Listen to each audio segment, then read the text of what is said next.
itulah apabila ruh sudah meminta, hujan pun dilewati. Semoga Allah menerima tasdik kepercayaan kita kepadanya. Amin ya rabbal alamin.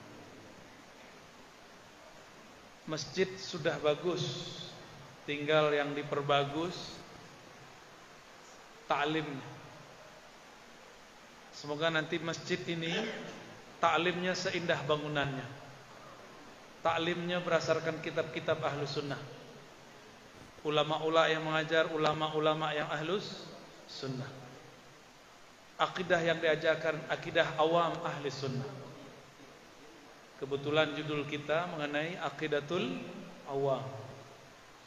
Aqidah secara bahasa itu artinya ikatan, pengikat. Itu arti aqidah. Aqada ya'qidu uqdatan, ya. Fahuwa aqidun, aqidatun. Aqidatun bisa juga berarti ma'qudah, sesuatu yang diikat di dalam hati.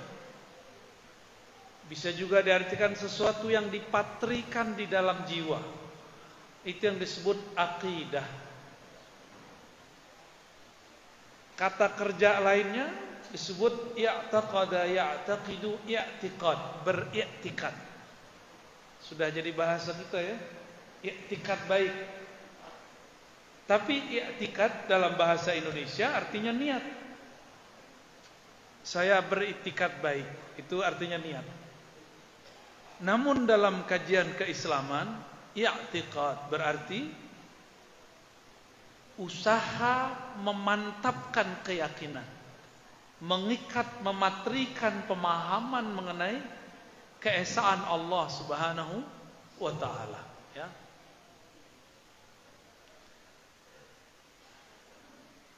Lalu ada istilah awam, aqidatul awam, akidah awam, am. Awam itu sama dengan am. Di situ ada alif lam, aqidatul awam. Alif lam di situ itu jelas maksudnya adalah awamul muslimin, awamnya orang Islam. Awam di situ artinya keumuman umat Islam, itulah akidahnya. Dulu ada seorang ahli hadis bernama Sayyid Murtada Az-Zabidi. Siapa namanya Bapak Ibu? Sayyid Murtada Az-Zabidi. Dulu ada orang Indonesia dari Palembang jadi muridnya. Namanya Syekh Abdul Somad Al-Falimbani. Syekh Abdul Somad Al-Falimbani. Beliau ditanya, jika disebut ahlu sunnah, siapakah mereka? Karena hari ini fitnah itu, isu itu berkembang kembali. Banyak orang mengaku ahlu sunnah tapi tidak jelas dari mana asalnya. Cuma klaim, inilah kitab dan sunnah. Ternyata Imam Sayyid Murtada Az-Zabidi, beliau ahli hadis. Gelarnya Al-Hafiz Al-Imam Al-Lughawi. Imam yang hafal ratusan ribu hadis. Beliau mensyarah itu sudah jadi bahasa kita, mensurah, menjelaskan, mengurai. Kitab judulnya Ihya Ulumuddin. Apa judul kitabnya? Ihya Ulumuddin, karya Imam Abu Hamid Al-Ghazali. Apa kata beliau? Imam Murtada Zabidi, idza utliqa ahlus sunnati, jika disebut-sebut ahlus sunnah, fahumul asyairatu wal maturidiyah, maka yang dimaksud adalah akidah kebanyakan yang dianut umat Islam yang meriwayatkan dari Imam Asy'ari dan Maturidi. Dicirikan dengan belajar sifat 20, Allah wujud, qidam, baqa. Tapi sayang, zaman sudah berubah. Madrasah tarbiyah, pesantren, Sumatera Tawalib sudah mulai tergantikan oleh sekolah-sekolah baru. akidah pun tergantikan. Apa yang terjadi? Kini anak-anak kita nggak ngerti lagi apa itu akidah Asy'ariyah Maturidiyah. Kami kenalkan siapa Imam Asy'ari. Imam Abul Hasan Asy'ari, beliau ini imam yang lahir di zaman Salafus Saleh. Apa arti Salafus Saleh? Zaman pertama, abad pertama, kedua dan ketiga. Diperkirakan lahir tahun 355 sampai 360. Dulu kan nggak ada KTP, Pak. Ya, ada KTP nggak dulu? Nggak ada. Tapi beliau diperkirakan lahir di antara tahun itu. Di waktu kecil beliau belajar kepada ayahnya Al-Syekh Ismail. Dan beliau mewasiatkan anaknya ini belajar kepada kawannya Imam Zakaria As-Saji. Siapa nama imamnya? Zakaria As-Saji, Imam Ahlus Sunnah. Imam Zakaria As-Saji ini bermazhab Syafi'i. Pernah belajar hadis kepada pendiri mazhab keempat, Imam Ahmad bin Hanbal Hambali. Imam Asy'ari berguru kepada beliau. Siapa nama gurunya tadi? Zakaria As-Saji. Coba diulang. So Buya di sekolah dulu namanya Buya Zakaria, Buya Zaka. Zakaria As-Saji akidahnya sama dengan akidah Imam Ahmad bin Hanbal Hanbali. Beliau pun berguru kepada kawan Imam Ahmad namanya Al-Qarabisi. Begitu juga Imam Al-Muzani. Mereka bertiga berguru kepada Imam Syafi'i. Maka Imam Al-Asy'ari di masa kecilnya sudah belajar kepada guru-guru mulia Ahlus Sunnah. Tapi cerita ini, kisah ini luput oleh orang yang membuat cerita palsu tentang Imam Asy'ari. Apa kata mereka? Imam Asy'ari itu awalnya Mu'tazilah. Mu'tazilah itu satu akidah yang menolak sifat Allah. Akidah menolak sifat Allah.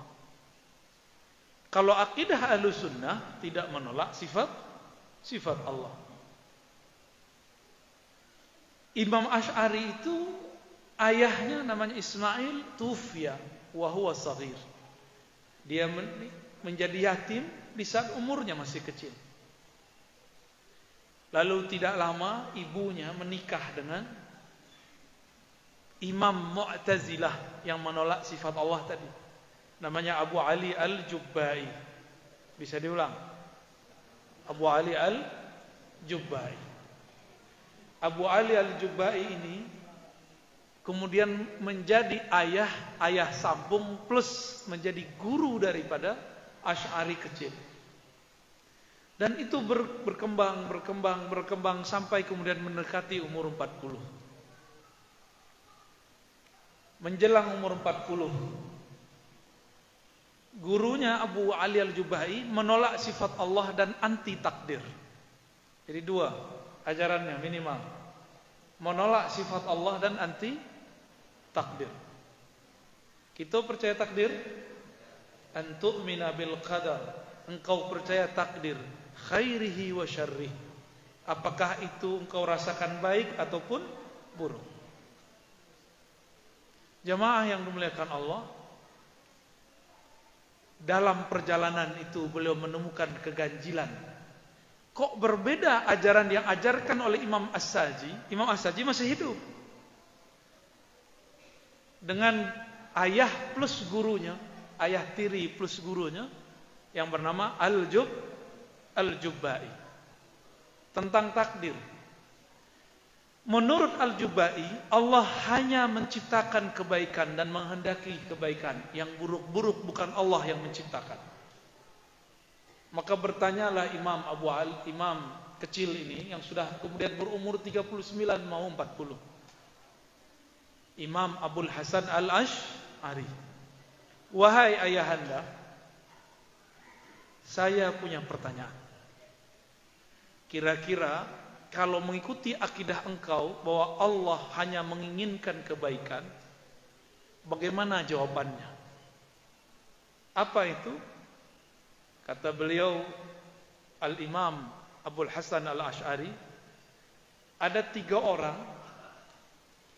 Yang satu anak kecil, Allah matikan sebelum dewasa. Yang kedua, orang yang mukmin meninggal dalam iman dan dia dewasa. Yang ketiga, orang kafir meninggal dalam keadaan kafir dan dia sudah dewasa. Kira-kira yang pertama masuk surga enggak? Masuk surga. Yang kedua masuk surga. Yang ketiga masuk neraka. Oke. Tapi yang pertama protes. Ya Allah, kenapa engkau dalam surga tapi surga paling rendah? Adnal jannah. Surga paling rendah karena belum sempat beramal. Kata Abu Ali Al-Jubai, ayah tiri Asy'ari, wahai anak kecil, nah, dia berandai-andai, seandainya engkau kami besarkan,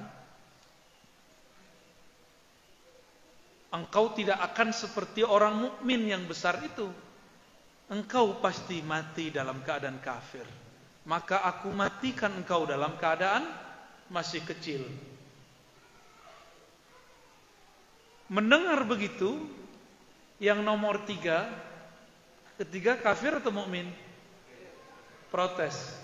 Ya Rob, nah masih panggil ya Allah. Ya Rob, kalau memang engkau menghendaki kebaikan bagi anak kecil itu, sehingga anak kecil itu engkau matikan sebelum dewasa, karena engkau tahu dia akan mati dalam keadaan kafir, kenapa engkau matikan aku setelah dewasa? Wa ana kafir, dan dalam keadaan begitu aku kafir. Kata siapa tadi? Yang nomor 2 udah enak ya. Tempatnya sudah fi illiyin, tempat yang tinggi.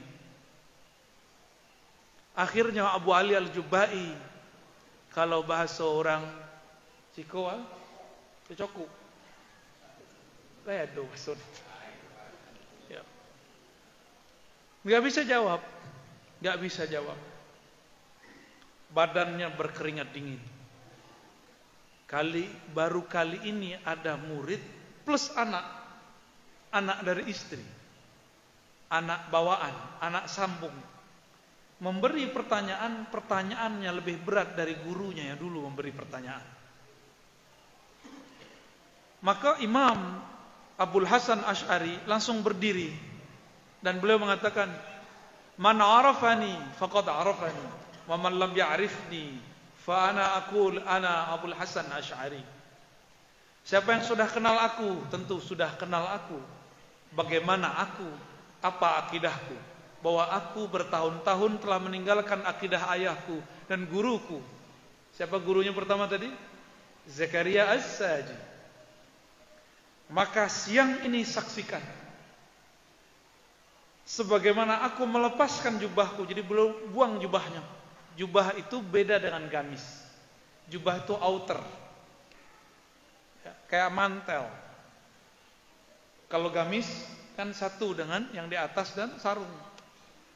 Beliau lempar, sebagaimana aku melempar, kama ramaitu hadhil jubbah ramaitu hadhil aqidah.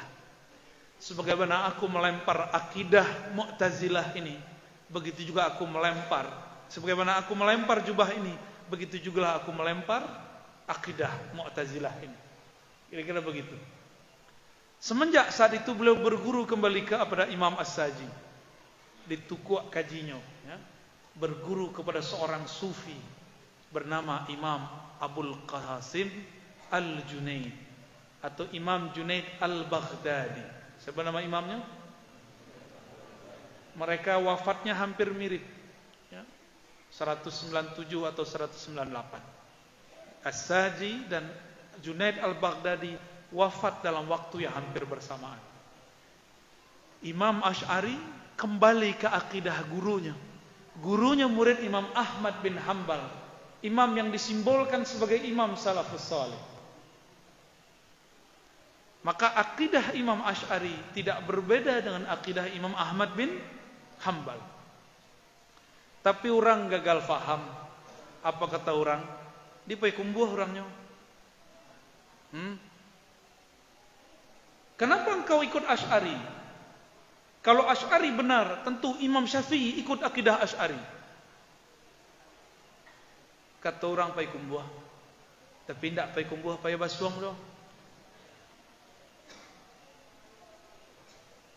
Baca weknya. Angku mazhab Syafi'i, akidah kok Asy'ari. Kok enggak ikut akidah Syafi'i? Baca weknya, kan lah baca lain tadi silsilahnya. Kalau Asy'ari benar, kenapa Syafi'i tidak ikut Asy'ari? Itu pertanyaan apa namanya itu? Pertanyaan bunuh diri. Paham pertanyaan bunuh diri? Dari tadi ngikutin ya. Asy'ari berguru kepada Imam Zakaria As-Saji dan Al-Qarabisi dan Al-Muzani. Mereka bertiga adalah murid daripada Al-Muzani nggak masuk ya. Kita skip dulu. Kita pakai dulu yang konflik ya. Beliau masuk daftar guru, tapi kita taruh di samping dulu. Imam Zakaria As-Saji berguru ke Imam Ahmad, oke? Berguru ke Imam Al-Qarabisi. Mereka ini tengkar dulu. Yang enggak tengkar Imam Muzani. 3 imam itu adalah murid-murid terbaik Imam Syafi'i. Jadi siapa yang lebih dulu hidup? Ya. Lain mungkin orang yang hidup mengikuti orang yang belum lahir. Paham? Jadi kira-kira orang nama tanya modal itu. Yang sayu akalnya 2 onak, atau sayu ilmunya 2 juta on. Bapak Ibu yang mulakan Allah, itu bagogah-gogah. Kece orang pasak ini bagarah-garah. Ya bahasa kita lah berubah kini. Gogah-gogah. Kami beraja bahasa Minang asli ala Payakumbuh Lamu, kapalet kol. Kiranya gagah bahasa Lamu. Gogah. Lah dojo gogah sih kena. Ya, awak lah Lamu, lah telah pada tahu nak menangan itu. Bapak Ibu yang mulakan Allah, kalau ada orang bertanya begitu, berarti kana jahilan bitarikh. Itu bahasa Arabnya tuh. Kecuali sadaqallahu lazim cak. Kana jahilan bitarikh. Sadaqallahul azim. Orang tuh tidak mengerti sejarah. Itu bahasa haluhnya. Pengen bahasa kasarnya. Kana jahilan. Nah, itu terjemahan. Yo jahil. Yo kasana. Tidak mengerti ilmu sejarah. Tapi asal ngomong. Yang paling lucu apa? Kalau Asy'ari benar, kenapa Rasulullah tidak ikut Asy'ari? Itu bunuh diri 7 kali namanya. Itulah akibat tidak belajar ilmu hadis dengan baik. Belajar sunnah tapi tidak pakai ilmu hadis. Ini belajar sunnah loh, tapi tidak pakai ilmu hadis. Ilmu hadis itu ilmu yang diriwayatkan dari guru, dari guru, dari guru. Maka bukalah Sahih Bukhari. Hadis pertama di Sahih Bukhari, Imam Bukhari meriwayatkan berguru kepada murid Imam Syafi'i, namanya Al-Humaidi. Siapa nama guru Imam Bukhari di Mekah? Siapa nama gurunya?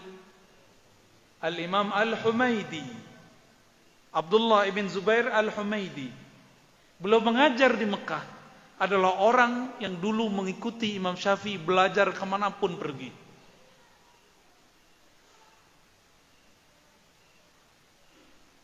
Tersisa di antara murid-murid beliau itu ada beberapa orang. Di Baghdad ada Imam Ahmad.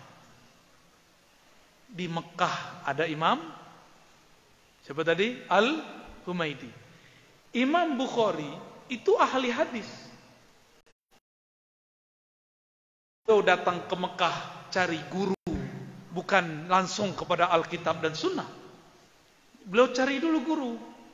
Sebab untuk mendapatkan Alkitab dan Sunnah mesti berguru. Belain je orang pekumbuah kini. Kece orang pekumbuah kambo kah? Pakai WA nyo je SMS. Oi, anjing, nah itu nyo kamu. Banjang nyo kamu di SMS. Ya. Langsunglah ikut kitab dan sunnah. Nggak usah ikut mazhab. Nggak usah ikut imam. Untunglah tidak keluar bahasa Namburu. GOCIK. Jadi baca. Untung tidak keluar bahasa itu. Kalau keluar bahasa itu, kita carinya kali. Ya. Tidak lo kita cari. Cari wak sama lo itu. Model itu orang tuh nantang-nantang dari dulu. Dan itu ratusan. Kalau dihitung lewat Instagram, lewat Facebook, kawan-kawan, mungkin sudah ribuan. Akidah apa itu? Menantang orang dengan kata-kata anjing, kata-kata laknatullah. Apakah ada Rasulullah mengajarkan begitu? Hah? Ledo Rasulullah begitu? Tidak. Itu tanda-tanda ada yang tidak beres dalam akidahnya. Akidahnya membuat beringas. Akidahnya membuat intoleran, tidak toleransi. Akidahnya membuat dia sangar. Tidak menjadi seorang yang mewarisi rahmat lil alamin, sifat Rasulullah sallallahu alaihi wasallam. Ini katanya pelajar Islam, mulai hijrah, tapi kok malah tambah keras. Rasulullah itu ketika mengislamkan Sayyidina Umar tambah lembut, bukan tambah keras. Dulu Abu Dzar itu nekat, tapi setelah diislamkan oleh Rasulullah kemudian menjadi lembut. Ada Al-Wahsy, dulu membunuh paman Rasulullah Hamzah. Setelah masuk Islam hampir setiap hari menangis. Tidak sibuk kemudian menyalahkan orang lain. Tapi aneh, semakin hijrah kok semakin buas, semakin beringas. Kata-katanya sudah tidak terkontrol. Apa kata mereka? Tidak usah ikut Syafi'i, langsung saja pada Rasulullah. Baca ronyo, bacalah Sahih Bukhari, kece kawan. Le bisa nyambung Pak, Ibu, le paham maksudnya enggak? Kece kawan, tidak usah ikut imam. Imam Syafi'i itu sudah diikuti. Langsung saja ikut hadis Nabi. Itu kita tanya, baca ronyo, langsung ikut Rasulullah. Kan Rasulullah sudah wafat. Kece angku kan Rasulullah sudah mati. Kami tidak berani. Kami hanya mengatakan Rasulullah wafat tapi tidak mati. Wafat saja, cukup. Apa kata kawan? Cukup baca Sahih Bukhari. Bacalah Sahih Muslim. Katanya tidak boleh ikut imam. Ya. Tapi baca Sahih Bukhari. Apakah Bukhari itu bukan imam? Orang tu mengira mungkin Bukhari itu langsung bersobok ya Rasulullah. Kami agak tahu. Berulang-ulang kami memberitahu. Imam Bukhari itu lahir di akhir abad kedua. Tahun 194 Hijriah lebih kurang. Sedangkan Nabi wafat tahun 11 Hijriah. Lai basobo? Lai basobo? Ndak. Tu balo caro Imam Bukhari langsung ke Nabi. Ternyata Imam Bukhari berguru kepada ribuan guru baru terhubung kepada Nabi. Jadi Bukhari tidak berani mengatakan qala Rasulullah, Nabi bersabda, tidak berani. Lalu beliau mengatakan haddatsana Al-Humaidi, haddatsana, begitu. Meriwayatkan kepada kami Imam Humaidi dari Sufyan, dari Al-Ansari, dari fulan, dari Nabi sallallahu alaihi wasallam. Jadi Imam Bukhari sendiri ikut imam. Jadilah kita payon kecek kawan tu. Langsung saja ikut imam Sahih Al-Bukhari. Kita pajadihin. Kita payon galih kawan tu. Jadilah kita ikut Imam Bukhari. Imam Bukhari berguru. Gurunya 1.700 orang. Bah kira-kira kalau Bapak Ibu menonton YouTube 1.700 kali, percaya mo? Ayo. Buka WA 1.000 kali, percaya mo? Tapi kalau ka guru 1.000 kali, pegang-pegang hidung, Pak.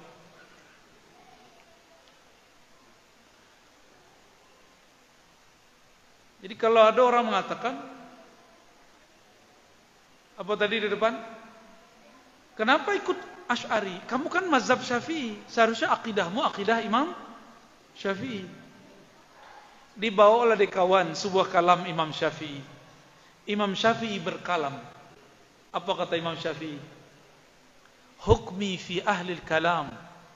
Hukumku terhadap ahli kalam. Ahli kalamku yang belajar sifat Allah. Asy'ariyah maksudnya. Ya. Kece orang kok. Padahal Imam Syafi'i tidak bermaksud begitu. Hukumku terhadap ahli kalam ayudrabu bil jarid, untuk dipukul dengan pelepah kurma lalu ditarik sepanjang kampung. Kata kawan, ini adalah ancaman Imam Syafi'i terhadap orang yang berakidah kalam Asy'ari. Baca roman jawabnya. Kembali ke sejarah. Mungkinkah Imam Syafi'i membicarakan seseorang yang belum lahir? Nabinya berarti itu. Nabi Syafi'i nama itu. Lihat Nabi Syafi'i. Jadi maksud Imam Syafi'i mengatakan hukumku, fatwaku terhadap ahli kalam, akidah kalam, bukanlah berarti akidah Asy'ariyah. Ya? Bukan akidah Imam Asy'ari. Sebab Imam Asy'ari belum lahir. Imam Syafi'i wafat 204, beliau baru lahir 255 atau 60. Berarti mereka memalsukan teks dari Imam Syafi'i, disebarkan ke umat. Yang paling lucu, kata kalam, hukmi fi ahlil kalam, hukumku terhadap ahli kalam. Kalam di situ diterjemahkan dek kawan, nyude gagah bahasa Arab, kalam diartikan filsafat. Apa sebab? Ar-Razi zaman kini namanya Ar-Razi Hashim. Gelarnya ado sarjana filsafat. Ya. Jadi supaya umat tidak belajar kepada Ar-Razi, maka terjemahkan kalam Imam Syafi'i, hukumku terhadap ahli filsafat. Padahal teksnya apa tadi? Coba dengarkan teksnya. Hukmi fi al-kalam atau hukmi fi ahli al-kalam. Ahli kalam di zaman itu adalah kelompok Mu'tazilah. Kelompok apa? Orangnya bernama Hafs al-Fard. Hafs H-F-Sad. Sad ya. Hafsun al-Fard. Hafs al-Fard. Orang ini tidak percaya dengan sifat Allah dan dia tidak percaya dengan takdir. Apa kata beliau? Hukumku terhadap ahli kalam, namanya Hafs al-Fard, untuk boleh dipukul. Tapi kan Imam Syafi'i bukan qadhi, jadi kalam beliau tidak berlaku. Kalam beliau ditulis di kitab Imam Baihaqi, diriwayatkan oleh Imam Al-Baihaqi. Cuma sayang, kawan tuh yang penting ada teks sesuai je pahamnya ambil. Padahal teks itu bunuh diri. Ya. Bukan channel ulang. Itu teks bunuh. Apa sebab Imam Syafi'i berkalam Asy'ari belum lahir. Jadi ketika mereka mengatakan Asy'ari lah yang dimaksud di kalam itu, bahwa Asy'ariyah harus dipukul, itu salah. Bahwa yang dimaksud kedua kata mereka adalah ahli filsafat. Perlu diingat, filsafat di zaman itu wujudnya belum ada di umat Islam. Kitab-kitab filsafat baru diterjemahkan setelah beliau wafat oleh Al-Kindi. Siapa namanya? Al-Kindi. Berarti tidak mungkin Imam Syafi'i berbicara tentang ahli filsafat. Jadi Bapak Ibu yang melakukan Allah, kini banyak orang mengaku akidah Ahlussunnah, tapi kemudian salamati membolak-balik data. Dikiranya orang tidak mengerti data, ya. Mungkin kebanyakan umat kini tidak banyak data, tapi kan data langit ada langit, data guru ada guru, data orang alim ada orang alim, ya nah. Banyak orang alim di dunia, cuma mereka banyak yang diam. Mereka tidak nemuh pada lampu, siap berkonflik, siap berpolemik. Itu masalahnya.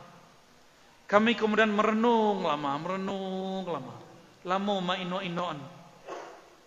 Akhir dapat isyaratlah untuk mengajarkan satu kitab dulu di ma'had. Ma'had untuk hadis Darus Sunnah. Apa kitabnya? Tabyin Kazbil Muftari Fima nusiba ilal Imam Abil Hasan Ash'ari. Penjelasan mengenai kebohongan orang yang berbohong atas nama Imam Ash'ari, ditulis oleh imam ahli hadis namanya Ibnu Asakir. Kami pelajarilah di situ jalan hidup Imam Ash'ari. Ternyata Imam Ash'ari jalan hidupnya tidak jauh beda aja kami kini. Apa itu? Hampir setiap hari berpolemik. Karena kitab-kitab beliau berjudul Ar-Raddu ala Fulan, Ar-Raddu ala Fulan, kritik tanggapan terhadap si fulan, kritik tanggapan terhadap si fulan. Maka jangan heran kalau kemudian kita pun berani mengkritik, karena kita dikritik. Kadang-kadang kita dihujat, kita balas mengkritik, dikira menghujat. Contoh, kami mengkritisi seorang tokoh namanya Saleh Fauzan, tapi dianggap kemudian memfitnah. Padahal kita pakai data, teksnya ada. Kita cuma mengkritisi, ini akidah berbahaya. Faktanya jelas bukan memfitnah. Kami mengkritisi Zakir Naik, bukan memfitnah. Cuma mengkritisi kok, bukan menghujat. Tapi mereka menghujat. Jadi memang sudah jalan orang yang memperjuangkan akidah Ahlussunnah untuk siap dihujat. Kami cuma minta doa supaya kuat kalau dihujat. Insya Allah kuat lah dihujatnya. Bapak Ibu yang melakukan Allah, Imam Ash'ari bermimpi bertemu Rasulullah. Galaunya. Nah, ke bagian terakhir yang mau sampaikan. Ada tanya jawab, saudaraku? Ya. Beliau sudah galau ketemu guru, guru sudah mengingatkan, tapi masih kurang mantap. Dalam sholat malamnya dan zikir-zikirnya, kemudian beliau tertidur. Dalam tidurnya 15 hari, 15 malam, beliau hampir tiap hari bermimpi Rasulullah sallallahu alaihi wasallam. Apa kata Rasulullah? Irja ila sunnah. Kembalilah kepada sunnah. Itu kalam Rasulullah. Ternyata Abul Hasan Ash'ari keturunan dari sahabat dekat Rasulullah, Abu Musa al-Ash'ari, yang dulu juga bertanya tentang akidah. Wahai Rasulullah, kaifa kana Rabbuna? Wahai Rasulullah, Allah itu bagaimanakah ia? Maka turunannya kemudian membela akidah kakeknya Abu Musa al-Ash'ari. Maka akidah Imam Abul Hasan Ash'ari adalah sama dengan akidah Abu Musa al-Ash'ari. Akidah Abu Musa al-Ash'ari, sahabat Rasulullah pasti ikut Rasulullah sallallahu alaihi wasallam. Untuk Imam Abul Hasan Ash'ari kita kirimkan Al-Fatihah. A'udzubillahi Bismillahirrahmanirrahim. Iyyaka na'budu Shiratal ladzina an'amta 'alaihim ghairil maghdubi 'alaihim waladdallin. Amin. Lah. Silakan. Assalamualaikum.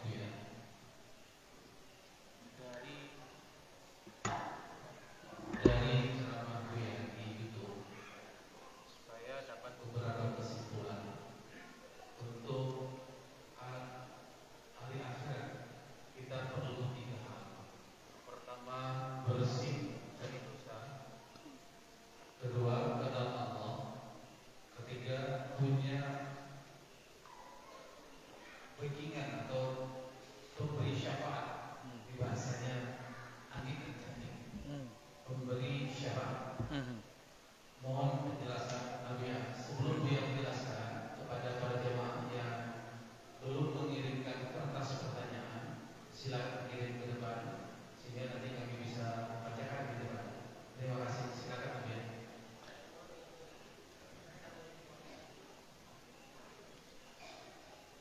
Kalau ingin selamat di akhirat, harus bersih dari dosa.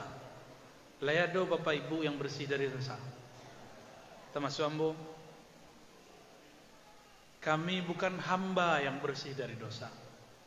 Berarti yang pertama nak masuk kategori apa? Dan kedua apa tadi?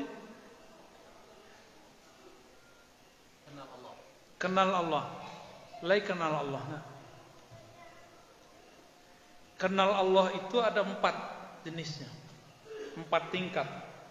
Pertama, kenal nama. Lah kenal nama Allah.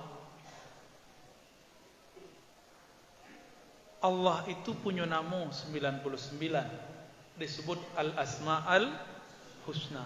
Lai pernah belajar? Lai tahu maknanya? Lai faham maksudnya? Kalau enggak, berarti belum kenal nama Allah.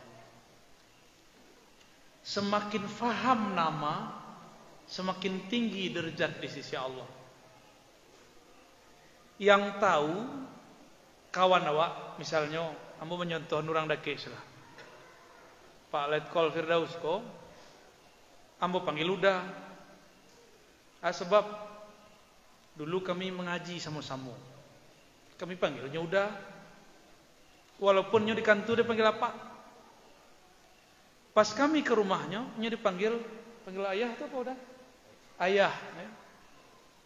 Ayah Sianu. Kemudian di kantornya, tugasnya di kantor misalnya bagian A.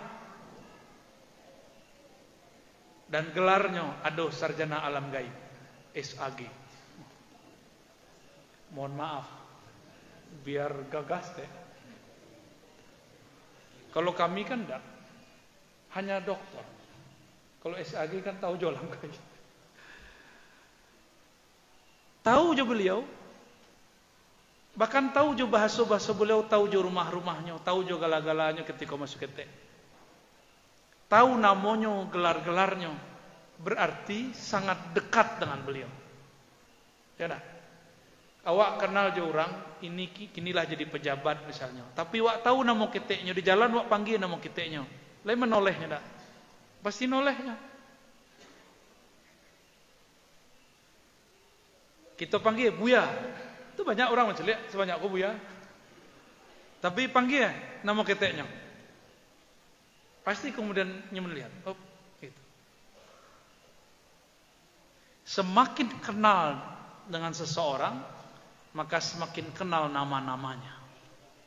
Jadi ma'rifatullah itu dimulai dengan ma'rifat nama, mengenal nama Allah. Jadi kaji ma'rifat itu sederhana. Tapi dia orang awam mengalah ke surau-surau itu, ya. Tingginya kejima, gilo apa.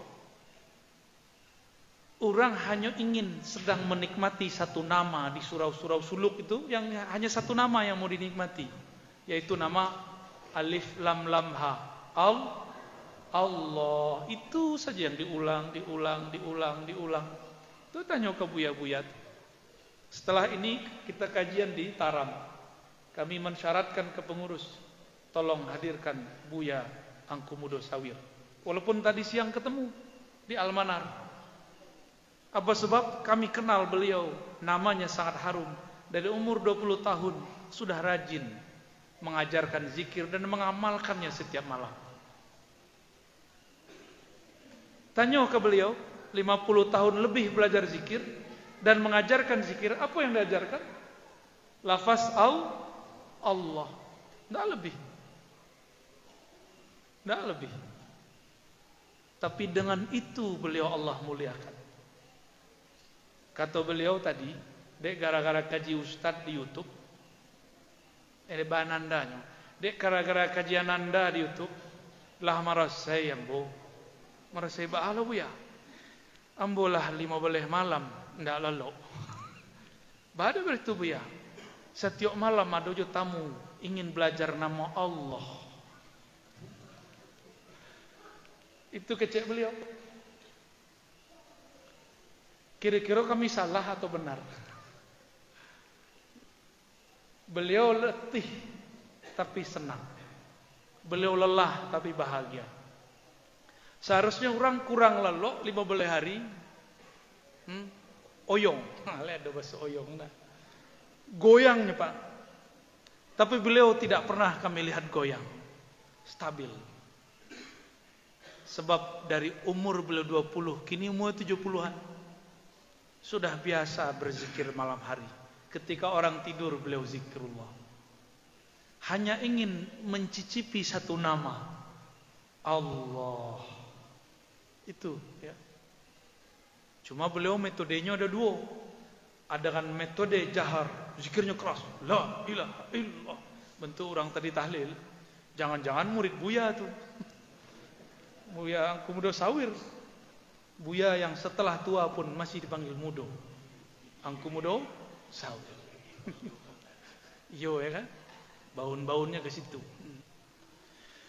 Bapak Ibu yang melekan Allah, semakin kenal kita dengan seseorang, semakin tahu nama keteknya, nama galanyo, kampuangnya, namonyo di kampungnya, gelar-gelarnya ketikonya sekolah. Lengkap tuh. Kita senang nggak dikenal sama orang? Senang ya? Maka banyak orang pengen viral ya. Nggak senang pakai viral itu Pak. Ya, yang berhak viral itu cuma Allah. Tapi menyuruh pun tidak boleh, sebab yang maha tasuruh itu al-batin cuma Allah. Maka kita bukan abdul viral, bukan pula abdul tasuruh. Kita bukan hamba Allah yang ingin viral, bukan pula hamba Allah yang ingin tasuruh. Kita hamba Allah yang maha zahir, maha nyata, maha viral. Kita hamba Allah yang maha tasurah. Kalau Allah berkehendak kita Allah masyhurkan di langit di bumi, kita ridha. Jika Allah berkehendak kita disembunyikan, kita pun ridha. Bapak Ibu yang bukan Allah, Imam Asy'ari dihujat di zamannya. Sampai kini masih dihujat. Bahkan dipalsukan sejarahnya dek kawan. Apa kata kawan? Imam Asy'ari masa hidupnya 3 periode. Bentuk 3 periode presiden loh nak. Periode pertama Mu'tazilah, kedua Kullabiyah. Kullabiyah itu akidah yang kita pakai kini katanya. Yang ketiga adalah akidah Salafi. Nah, bila dulu ada kali Salafi. Nah? Padahal kata Salafiyah, akidah Salafiyah baru dirumuskan oleh Asy'ari, oleh Ibnu Taimiyah di tahun 700-an. Beliau wafat tahun 728. Imam Asy'ari wafat 324. Berapa abad? Wafat beliau 324. Akidah Salafi baru muncul setelah tahun 700. Karena Ibnu Taimiyah yang merumuskan 3 tauhid wafat tahun 728. Itulah tanda aneh. Lain mungkin Imam Asy'ari ikut Ibnu Taimiyah. Lain mungkin Imam Asy'ari ikut akidah orang yang belum lahir. Lain mungkin. Tak ada mungkin. Bah kira-kira. Nah, kembali ke yang tadi. Ada yang nomor 3. Kalau tidak pakar wak di nama Allah, ada nomor 3. Punya orang dalam. Kira nepotisme akhirat kau berlaku di dunia, tidak boleh. Nepotisme akhirat disebut syafaat. Apa arti syafaat? Bantuan yang dilipat gandakan. Seharusnya dihisap, tidak jadi dihisap. Seharusnya ditimbang, tidak jadi ditimbang. Seharusnya disiksa, diringankan siksaan. Atau dibebaskan dari siksaan. Jadi nanti ada orang masuk neraka, tidak terbakar-bakar Pak. Bingung lo malaikat zamaniyah. Ya Allah, makhluk apakah ini? Herannya. Kiranya orang itu dulu pernah berzikir sebatang tubuhnya menyebut nama Allah. Di dalam hadis Nabi, hadis Abu Daud tersebutkan satu doa yang kini disalahgunakan. Apa doanya?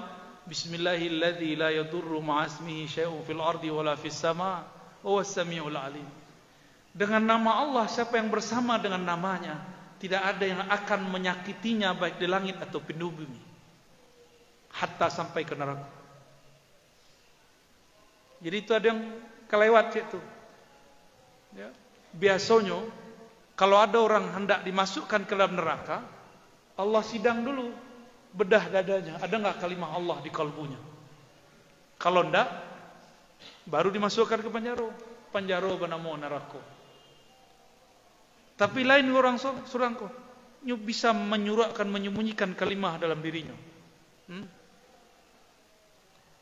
Dicampaklah masuk neraka. Masuk neraka berarti karena Allah mengatakan siapa bersama namanya tidak ada yang akan menyakitinya. Akhirnya dapat syafaat namo. Syafaat asma Allah. Jadi kalau kita menabung nama Allah dalam kalbu setiap hari, ditabung tuh nama Allah tuh, jangan nasi jo yang ditabung, jadi nya. Ya. Tapi kalau nama Allah ditabung jadi nurnya, mengalir di darah, tersimpan di tulang. Makanya bumi senang menerima orang yang meninggalnya dalam lafaz la ilaha illallah, nya dapat syafaat la ilaha illallah. Itu bumi langsung ambil, langsung ditelan bumi. Lain kalau enggak, mungkin ditolak sama bumi. Itu syafaat namu. Jadi wak belajar asma dapat syafaat gitu. Tapi masalahnya kasia kita belajar, pasti belajar kepada seorang guru, betul enggak? Mungkin enggak belajar nama Allah lewat kitab. Masalahnya siapa aja kitab tuh. Kami didebat oleh orang yang mengatakan kita hanya boleh ikut Quran, sunnah pun tidak boleh. Karena sunnah masih campur tangan imam. Sunnah itu pasti ada guru, kita nggak boleh berguru ke manusia. Itu kami tanya, apa bisa baca Quran? Bisa. Baca pak baca Quran. Bismillahirrahmanirrahim. Enggak nama itu. Siapa yang mengajarkan apa? Mengeja bacaan Bismillah. Lah nabi saja we. Apa den? Itu guru apa itu? Berarti apa berguru baca Quran? Kalau membaca lafaz Quran berguru, masa memahami mana Quran tidak berguru? Masa memahami yang punya nama Allah Rahman Rahim tidak berguru? Nah, guru itulah jawaban nomor 3.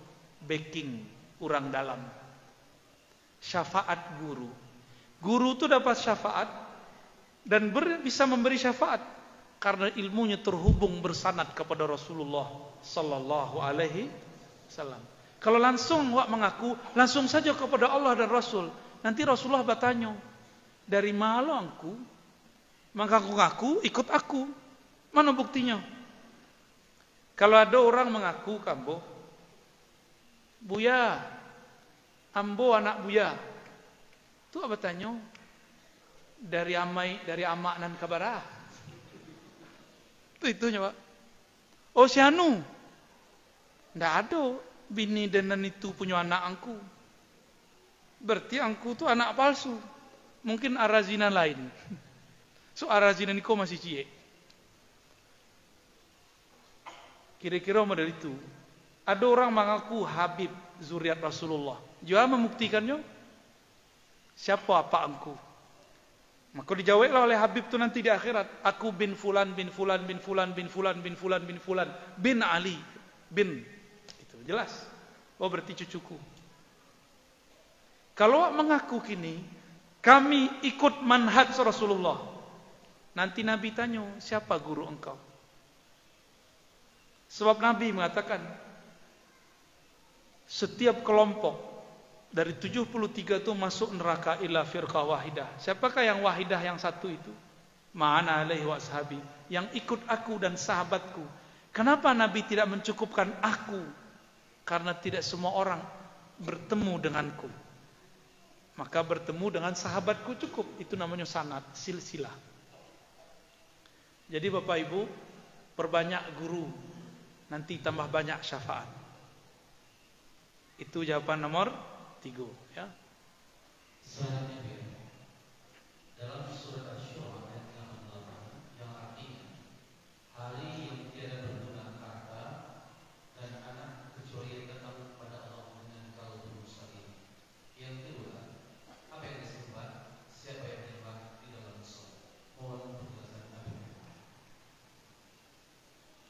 Yang pertama itu tidak pertanyaan, cuma menyebutkan ayat.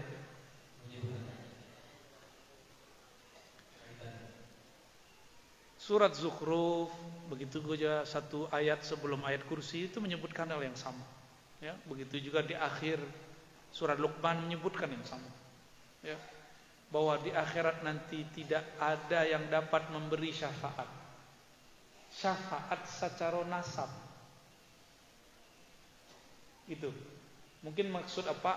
Di Quran kok ditiadakan syafaat kan gitu. Itu ayat belum selesai. Di surat yang lain ada lafaz yang lain. Ada lafaz yang lain. Disebutkan dalam beberapa ayat misalnya wattaba'athum dzurriyyatuhum biiman. Surat Tur. Baca nanti surat Tur, Pak. Di situ bab syafaat. Orang-orang beriman dan siapa yang mengikuti mereka, wattaba'athum dzurriyyatuhum, di antara zuriat mereka, biiman. Jadi password dari syafaat itu adalah iman. Pakai ayat kursi lebih gampang. Coba baca ayat kursi, Pak. Allahu la ilaha illa huwal hayyul qayyum la ta'khudhuhu sinatun wa la nawm. Terus man dzalladzi yashfa'u indahu illa bi'idnih. Coba kita terjemah. Siapakah yang memberi syafaat di sisinya? Man, kalau di belakangnya ada illa, maka man jomma berubah artinya dengan tidakkah atau adakah. Tidak adalah orang dapat memberi syafaat di sisi Allah kecuali biiznih, kecuali diizinkan Allah. Berarti kan ada kecualinya. Dek kawan, kajilun sampai ke bab illa. Illa itu bahasa Arab artinya mustasna. Fasajadu, semua malaikat sujud illa iblis. Illa dikeluarkan sekelompok. Sama. Tidak ada yang bisa memberi syafaat di sisi Allah kecuali siapa-siapa yang diizinkannya.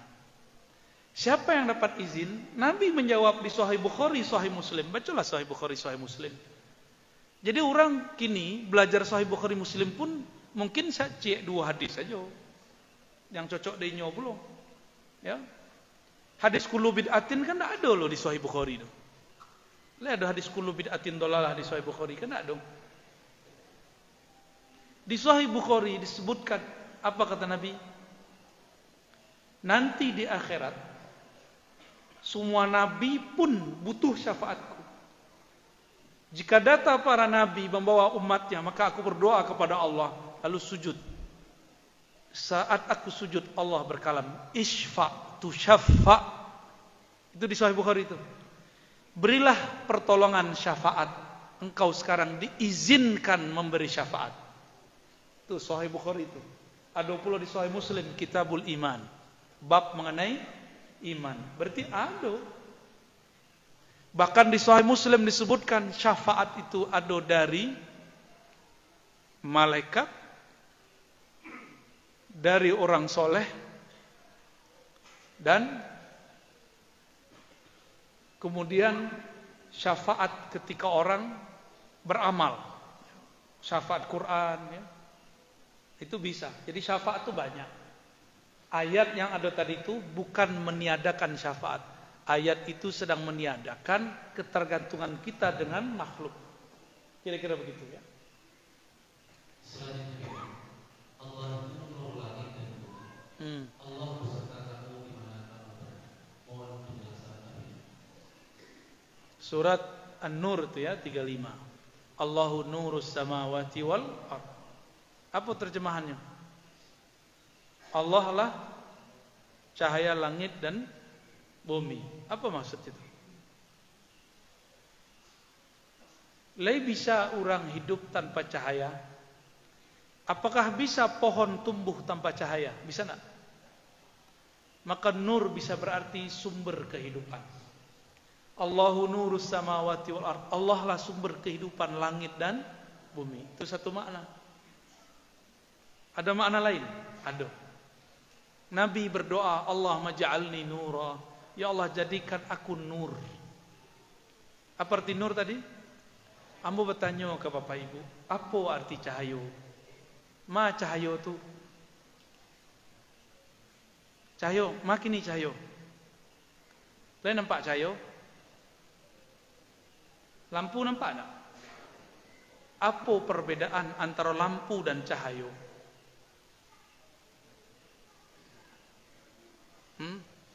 Beda matahari je cahaya matahari ada tak? Tanda-tanda ada cahaya kita bisa melihat. Jadi ketika kita bisa melihat, berarti ada cahaya. Maka makna dari cahaya itu adalah tadi sumber kehidupan, kini jo cahaya tuak melihat. Berarti apa arti cahaya itu? Cahaya itu sesuatu atau alat atau media yang membuat manusia bisa melihat alam sekitarnya. Kini ada cahaya tak? Ada. Saya nampak ambo. Muku ambo nak datang ke bapak ibu, atau mata ibu bapak nak datang kamu, atau indak kedua-duanya. Dek ada cahaya, maka cahaya itu menghantarkan gambar nan di muka. Nampaklah di kita kini. Ya. Jadi nur itu bisa berarti suatu alat supaya kita bisa melihat. Maka nur dibagi dua. Ada nur yang zahir, ada nur yang batin. Nur yang zahir matahari, lampu, bulan itu nur. Tapi nur yang batin yang menerangi kolbu. Karena kita ada cahaya, kita bisa baca Quran. Ya tak? Itu Quran. Tanda-tanda orang kolbunya bercahaya, ia bisa memahami isi Al-Quran. Berarti cahaya dan kedua itu bukan cahaya fisik. Cahaya di situ artinya ilmu. Itu kalam dari guru Imam Syafi'i. Al-ilmu nurun. Ilmu itu adalah cahaya. Lalu apa hubungannya dengan wa huwa ma'akum aina ma kuntum? Dek kawan tak bayang dengan Allah tu cahaya. Menyatu jo alam. Itu kan kurang ajar memahami itu tuh. Itu memahami Allah itu fisik, berarti Allah itu bukan fisik. Allah itu laisa kamitslihi syai'. Hafalkan surah Asy-Syura, surah Musyawarah ayat 11. Surah berapa? Pertengahan ayat. Laisa kamitslihi syai'. Coba. Laisa kamitslihi syai'. Tiada sesuatu benda manapun yang sama dengan Allah. Maka Allah bukanlah benda. Cahaya itu dalam bahasa Arab disebut jism. Benda halus. Jismun latif. Ciri-ciri dari benda yang menempati. Cahaya kok ada ruangnya tak? Masuk ke ruang. Allah itu cahaya tapi bukan benda. Maka Allah tidak menempati suatu tempat. Paham di situ? Ya. Jadi wa huwa ma'akum aina ma kuntum. Hakikat dia bersamamu dimanapun kamu berada. Tapi bukan jisim, bukan benda. Jadi jangan Allah jadi tubuh lah nanti.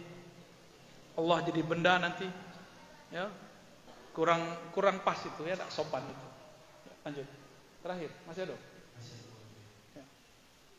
Nabi Muhammad SAW. Bagi siapa yang cinta Allah, pandanglah posisi Allah pada qalbu. Pertanyaannya, apakah qalbu itu? Yang kedua, bagaimana cara melihat posisi Allah pada qalbu kita? Terima kasih. Itulah kelemahan bahasa. Posisi yang terbayang dengan cara toga. Posisi yang terbayang dengan cara dua. Bukan begitu. Allah itu bukan benda. Maka kalau disebut bagaimanakah makom atau posisinya Allah, itu jangan dibayangkan benda, ya. Jadi seseorang bertanya kepada gurunya, wahai tuan guru, tuan syekh, bagaimanakah makomku di sisi Allah? Itu pertanyaannya. Apa jawaban gurunya? Seberapa tinggi makom Allah di hatimu, setinggi itulah makommu di sisi Allah. Seberapa penting engkau mengingat Allah, sebanyak itu jugalah Allah mementingkan engkau. Kita lebih banyak ingat Allah atau ingat selain Allah? Jujur-jujur aja. Ingat selain Allah, jujur aja, tidak masalah. Allah suka orang yang jujur, karena Allah pandang kalbu. Apa kata Allah lewat lisan Rasulullah? Inna Allah yanzuru ila qulubikum. Allah menatap ke dalam kalbumu. Apakah itu kalbu? Itu lo pertanyaan kawannya. Kalbu adalah tempat Allah menatap dalam diri kita. Mungkin bertanya lo di mana posisi kalbu? Banyaklah tanya. Kalbu itu di Quran disebutkan lebih dari 100 kali. Lebih banyak daripada sholat. Lebih sering daripada zakat. Apa sebab jika orang sholat tidak dengan kalbu, sholatnya tidak diterima. Jika orang zakat tidak dengan kalbu, zakatnya pun tidak diterima. Jika berceramah tidak ada kalbu, indah lo diterima di sisi Allah. Ya. Jadi kalau debat-debat kepanjang Jawa, juta saja. Tidak ada kalbu. Jadi kalbu itu apa? Kalbu itu terbagi dua. Ada kalbu sanubari, kalbu dan macam jantung. Pusatnya tubuh. Kalau ini sakit, sakitlah sekedar tubuh. Ya, semua yang dipegang tubuh sakit. Disebut penyakit jantung. Dan kedua, qalbun nurani. Itu penjelasan Imam Ghazali ya. Qalbu yang bercahaya. Itulah qalbu yang adanya di alam lain, bukan di alam fisik. Tandonyo kita nan kini ko ada sekian alam dalam diri awak. Ada namanya alam qalbu. Qalbu yang itu yang bisa merasa ditatap oleh Allah. Kini oleh bisa bayang Tuhan tak? Kan tidak bisa. Itu balo rasanya kamu memandang Allah. Kan puncak daripada agamu, engkau beribadah seakan memandangnya. Ledo nan takona. Allah tu wajahnya bentuk apa? Karena ada pertanyaan niko yang salah. Allah kan tidak berwajah dalam arti bentuk. Kata wajah dalam Al-Quran artinya bukan bentuk. Wajah, apa arti wajah? Nabi mengajarkan jika engkau sholat bacalah wajah tu wajahiyah. Kan ustad-ustad bercokak di YouTube. Ini wajah tu jo, wajah tu. Gagal fokus. Padahal fokus seharusnya adalah di wajah tunya. Aku wajahkan diriku. Apa arti wajah? Bapak Ibu kalau menghadap kepada seseorang pakai wajah atau pakai punggung? Ya mana? Serius. Jadi wajah itu artinya sesuatu yang menghadap. Wajah itu berarti sesuatu yang menatap dan ditatap. Maka jika disebut wajhullah artinya adalah orang menatap kepadanya. Apa yang ditatap? Ada yang menatap nama Allah. Ada yang menatap sifat Allah. Ada yang menatap perbuatan Allah. Kalau kita lihat hujan enggak gini, gerimis. Lalu kita katakan hujan tuh satu rintik pun diatur oleh Allah. Berarti kita sedang menatap ke wajah fiilnya Allah. Wajah perbuatannya Allah. Kita zikir, bapicangkan mata, disebutlah nama Allah di kalbu. Berarti sedang menatap nama Allah. Jadi ada tambahan definisi kalbu. Apa arti kalbu? Kalbu adalah tempat menyebut nama Allah.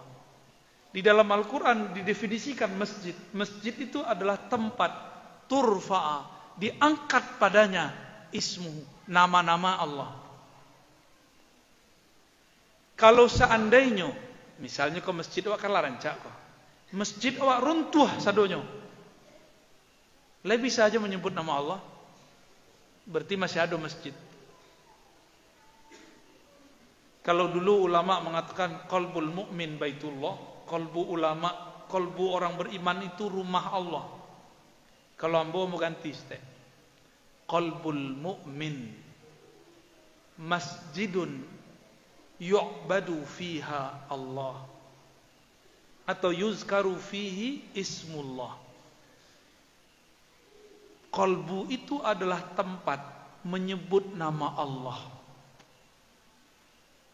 Jadi yang disebut masjid itu sebenarnya apa? Bukan bangunan rancakku saja.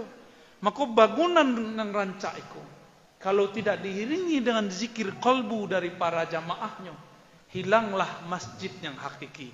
Yang ada hanya masjid bernama masjid diror. Masjid yang membuat mudarat.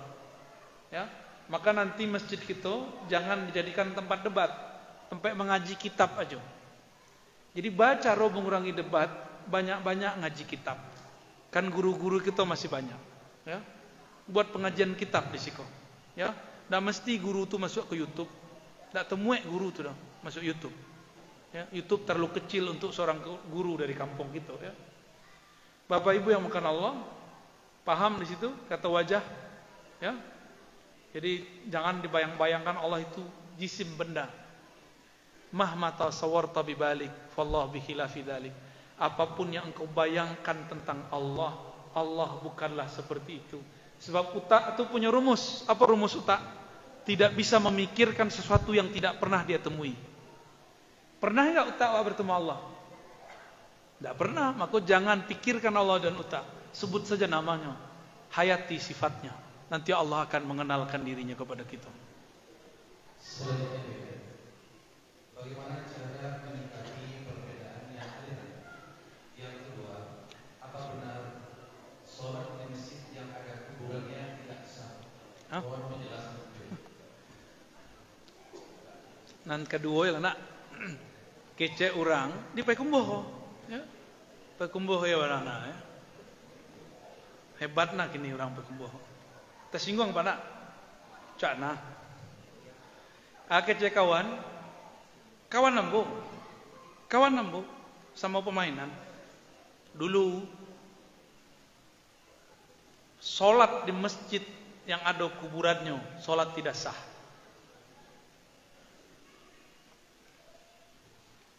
Pernah belajar rukun solat, Pak? Tidak usah pakai dalil dulu. Rukun solat yang membatalkan solat. Layado lata jawe dapat. Layado nak dari yang membatalkan solat, solat di masjid yang ada kuburan. Ada nak? Tuh kalau paham tuh. Perlu dalil nak? Jadi tidak usah mau baca dalilnya. Orang tuh gagal faham memahami satu hadis. Satu hadis yang menyebutkan perihal Yahudi ahli kitab. La'anallahu al-yahud wan nasara. Atau dalam riwayat lain ahlal kitab ittakhazu. Allah melaknat ahli kitab. Kenapa? Ittakhazu, mereka mengambil, menjadikan apa? Kubur anbiya'ihim masajida. Kubur para nabi sebagai masjid. Ada yang sudah pernah ke Yerusalem, ke Hebron? Belum. Nah, kami cerita ya, bukan gagah-gagahan. Ketika masuk kepada kuburan Nabi Daud, Tomb of David, kami masuk di situ betul. Kuburan Nabi Daud dijadikan tempat orang tu sembayang. Ini sembayang mudah melikunya. Bahkan dipeluk-peluknya pusara tu. Tak tahu, anak ngerti bahasa orang tu kan. Tapi orang tu rapi. Perempuan tidak boleh masuk. Kalaupun masuk ini ada ruang khusus. Dipisahkan mana antara laki dan perempuan. Dan janggutnya lebih panjang pada Pak. Kalah jenggot kami. Ya. Jangan salah paham loh Pak.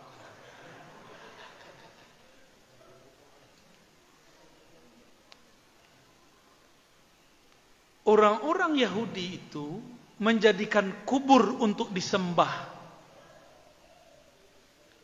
atau minimal dijadikan tempat untuk menyembah. Kini kita cek, ada enggak surau masjid yang ada kubur sampingnya? Di mana sekolah? Siko. Bukan, kalau kau kuburan umum, kubur tuanku imam. Sebelum ada pandang pemakaman ya. Ada di belakang. Mayang dulu masjid ikau atau udah tua beliau? Inyak beliau. Mayang dulu. Dulu masjid kau pada tua namanya cewa. Apa hadis palsu tu? Sebelum masjid kau dibangun atau setelah masjid dibangun baru dikubur inyak beliau, kakek beliau? Syekh Zakaria pendiri tarbiyah dikuburkan setelah masjid berdiri. Setelah masjid dijadikan tempat orang ngaji. Ya nak? Kalau orang Yahudi ada kubur Nabi dijadikannya masjid. Kalau kau bah? Coba bahasa Arabnya apa? Ittakhazu kubura. Mereka menjadikan kubur, berarti kubur tu ada dulu baru dibuat masjid. Masajidah. Itu bahasa Arab namanya maf'ulain, dua maf'ul. Ittakhaza, mereka menjadikan apa yang mereka jadikan kubur. Jadi apa kubur? Jadi masjid. Kalau kita masjid lah ada dulu, baru dibangun, baru dia kubur. Ya. Tidak usahlah pakai kalam imam gitu. Pakai imam mereka selana Syekh Albani. Kata Syekh Albani dalam kitab Tahdzirus Sajid. Jangan-jangan mereka orang katanya yang mengikuti Syekh Albani nak baca kitab itu. Tahdzirus Sajid, larangan orang yang sujud solat di masjid yang ada kuburan. Kata beliau kalau ada masjid, ada mihrabnya, di belakang mihrab ada kubur, solat tidak masalah, solat boleh. Siapa imamnya? Imamnya tidak imam bodoh. Albani. Kalau mau tidak imam ke beliau, sanad kami tidak ke beliau. Ya. Jadi Syekh Albani pun tidak mempermasalahkan. Yang penting ada batas tembok. Kini kubur itu samping masjid. Tidaknya mau sembahyang di situ. Kan kejadian di salah satu simpang. Ada masjid dekat simpang tuh. Ada kubur bapaknya situ di samping. Tidak maunya sembahyang di situ. Ambo bertanya sama Pak. Kalau ada orang mati dekat pak sembahyang di situ, rusak enggak ku? Enggak usah kubur orang mati sampai awak. Yang di dalam kubur itu orang mati bukan?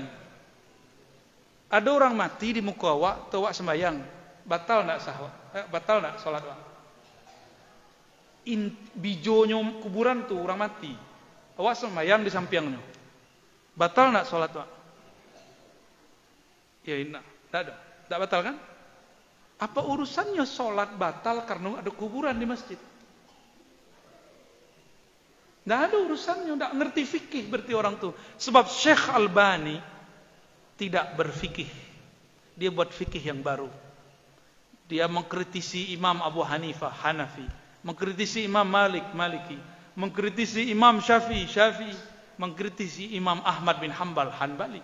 Dikritisi sadonya. Dia merasa setara dengan mereka. Itulah problemnya. Khuyila ilaihi annahu mujtahidun mutlak. Ini mengiranya lah mujtahid mutlak. Ya tidak masalah, silakan. Berarti buat mazhab baru, mazhab Albani. Tak masalah loh, Pak. Ya. Bapak Ibu, kalau ada kuburan, awak sembahyang batal enggak akidah awak? Apa rusak akidah awak gara-gara kuburan? Atau kita kok penakut kepada kubur? Jangan-jangan. Katanya orang di kubur itu tidak bermanfaat lagi, sudah mati, tidak ada berdaya. Lalu kenapa salat bisa batal karena itu? Terakhir, kiranya kita buka coki. Syekh Albani itu tidak diperkenankan lagi di Madinah karenanya memfatwakan keluarkan kubur Nabi dari Masjid Nabawi. Dan itu direkam dengan baik oleh salah satu guru ahli hadis di Mesir yang waktu itu sedang ada di Madinah, Syekh Said Mamduh. Ditulis di disertasinya sebab beliau menulis tentang ahli hadis di zaman kini. Ini fair, objektif. Dimasukkannya Syekh Albani ke daftar ahli hadis. Dimasukkan. Maka kita memasukkan dia ke daftar ahli hadis, tapi tidak bersanad. Tapi dibuka laris itu rahasianya. Syekh Albani menfatwakan keluarkan kubur Nabi dari Masjid Nabawi. Bah kira-kira ya kurang aja nak. Kurang aja itu Pak. Mazhab gagal faham. Apa urusannya batal sholat dengan kubur? Kan ada urusan. Ya. Ada lah lebih. Bab Allah, alun Pak Imam, habis kecil beliau. Allah dulu Pak yo, kita ke pindah tempat leh. Bapak Ibu yang bukan Allah,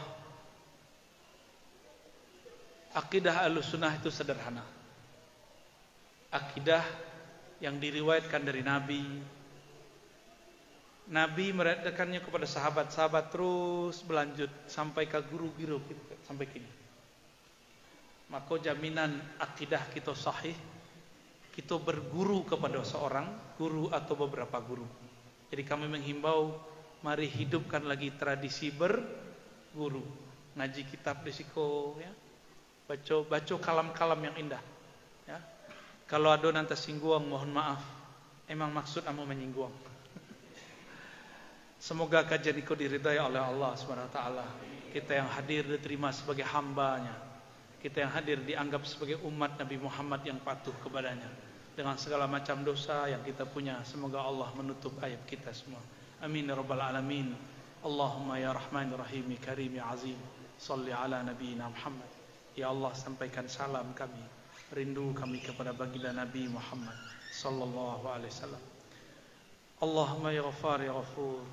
Wahai yang maha pengampun, wahai yang maha pemaaf. Dosa kami banyak, kesalahan kami tidak terhitung. Mata kami penuh dengan maksiat, telinga kami penuh dengan kebergunjingan, tangan kaki kami penuh dengan syubhat, hati kami penuh dengan kegelapan, hati kami kadang penuh dengan kebencian, hati kami kadang penuh dengan kelalaian. Dengan rahmat-Mu ya Allah, ampunilah kami, ampunilah semua yang hadir malam ini. Ya Allah, angkatlah derajat kami berkat syafaat baginda Nabi Muhammad sallallahu alaihi wasallam. Meskipun kami sedikit salawat wahai Allah, meskipun kami sedikit salawat wahai Rasulullah, tolong terima kami sebagai umat yang masuk ke daftar orang-orang yang Engkau beri syafaat. Allahumma bihaqqil Quran faj'alna min ahlil Quran. Ya Allah, dengan kemuliaan Quran, jadikan kami, keluarga kami, anak keturunan kami, orang yang hadir malam ini sebagai ahlul Quran, cinta Quran. Ya Allah, salat kami tidak khusyuk, zikir kami tidak ikhlas, tapi Engkau maha pengertian. Innaka alimun bidzati sudur. Engkau maha tahu bagaimana kurangnya kami. Maafkan tidak khusyuknya kami, sempurnakan kekurangan kami. Bi'azzatika ya Rabb fa'izna, bi'azzatika ya Rabb wa bijalalika ya Rabb fa'akmilna. Ya Allah, dengan kemuliaan-Mu, kesempurnaan-Mu, maka sempurnakanlah kekurangan kami, tutuplah semua aib kami. Rabbana atina fid dunya hasanah wa fil akhirati wa qina adzaban nar. Wa sallallahu ala nabiyina Muhammad walhamdulillahi rabbil alamin. Assalamualaikum warahmatullahi wabarakatuh.